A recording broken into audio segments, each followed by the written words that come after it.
Hello everyone and welcome to my ECEC 200 video report. My name is Jiayi Li and my student number is 1086445. Before I start, I would like to acknowledge the traditional custodian of the land where we meet today. I pay my respect to elders past, present, and future, and extend this respect to all Aboriginal and Torres Strait Islander people. So, we must answer the big question first. What is play? To look into its definition, we must know that play is simply natural to children. Play means exploration, imagination, and interactions with objects around them. Of course, play is not just for fun, it is important for learning. The Australian Early Years Learning Framework in 2022 states that play is essential to the identity, well-being, learning, and communication of children. So, what is play-based learning? In early childhood, play is often the way children learn. It can be role play, it can be puzzles, or just outdoor games. For example, children can act as a shopkeeper in the role play game, or they can try to solve a puzzle together. Play-based learning can be a bridge of the teacher's intended learning outcome and the children's interests, and that's the reason why this approach is supported by the EYLF. Jean Piaget, a famous child psychologist and theorist, explained that play helps children practice and consolidate what they already know. He states that children's play will change as their ability of thinking grows. Babies often do sensory-motor play, like shaking a rattle, wriggling fingers, and repeating other types of simple actions. After growing up into preschoolers, they can do symbolic play, for example, using a stick as a sword or pretending a block is a phone. This shows the imagination and abstract thinking ability. However, Piaget did not explain how teachers can guide the learning through play. Lev Vygotsky, another important theorist, believed play has social and cultural roles. He discovered the zone of proximal development, ZPD. This theory states that children can achieve more with people's help. For example, in a role-playing game called Restaurant, one child may teach the other child new words, like menu or order. This help from one other people can be useful, but this can also underestimate the child's own creativity.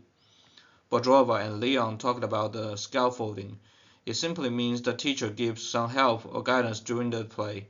Elizabeth Wood states that play alone is not always educational. If the children want to make deeper learning, they will need the support from the teacher. But Wood did not explain how much guidance and support would teacher give to children. We need to find a balance, not too much free play and not too much control. Modern studies give more evidence. Marilyn Fleer suggested conceptual play, stating that imagination can help children to understand more difficult ideas. For example, pretending to be astronauts can help children to imagine and learn about the space.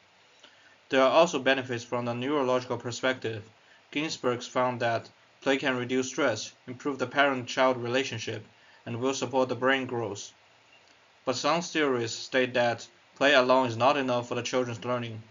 Taylor and Boyer think guided play is more effective in learning, and Weisberg and colleagues also found that guided play gives a good balance between fun and learning. These modern ideas show that old theories need to be adjusted and adapted to today's classroom. Bringing all these theories together, no single theory can explain everything, and the teacher may need to take things from every theory during the classroom teaching. In classrooms, teachers can use different types of play to educate children. Free play. This means children themselves choose what to do. This helps building independence. Guided play. This means teachers prepare the play setting and ask educative questions like, what sticks to the magnet?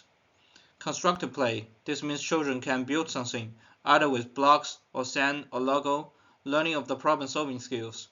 Pretend or dramatic play. This is some kind of role-playing. Children will be acting as another character, such as a doctor or shopkeepers, developing empathy and social skills. Games with rules. These are like board games, ball games. This can teach children patience, obedience to rules, and teamwork. Play is really important because it supports all parts of children's development when they are young. In cognitive perspective, play builds problem-solving and memory skills. Children must remember the rules, control impulses, and plan their actions to solve the problem, which prepares them for the future learning.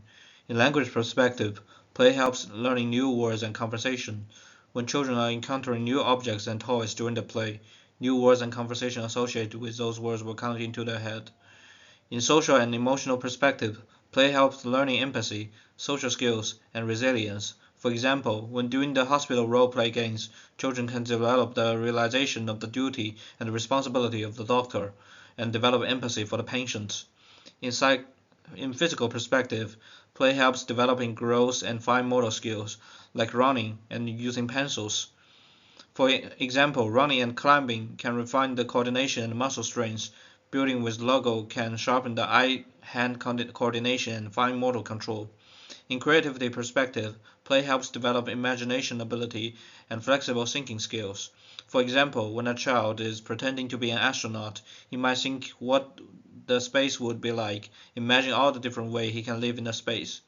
The EYLF also concluded 5 outcomes of learning, including identity, community, well-being, learning, and communication. They are all connected to play. Teachers can use play in many areas. In string area, teachers can use block buildings or coding toys. Because children may ask questions about the toys, they can be the basis of the inquiry-based learning, which can help developing problem-solving and scientific thinking. In literacy area, teachers can use the story-based play to support reading. Children can act out a story and retell it through play, improving their language skills. In ICT area, children use digital story apps together to develop ICT skills. When children create a digital story together, they can practice communication, teamwork, and critical ICT ability. Inclusion perspective, teachers can adapt play for children with special needs. This means adapting play with visual supports, sensory materials, or assistive tools to satisfy children with diverse needs. Family can also help. Parents can read stories, play board games, join outdoor activities, and encourage pretend play at home. This can strengthen children's learning and their sense of community. To finish, I want to say, play is not just for fun. It is how children learn best. Piaget, Vygotsky, and modern researchers all show that play supports learning in many areas: cognitive, social, emotional, physical, and creative. Teachers use different types of play in classrooms, and families can support this at home. Together, we can make play a foundation for children's lifelong learning. And this is the list of references. Thank you for joining me today.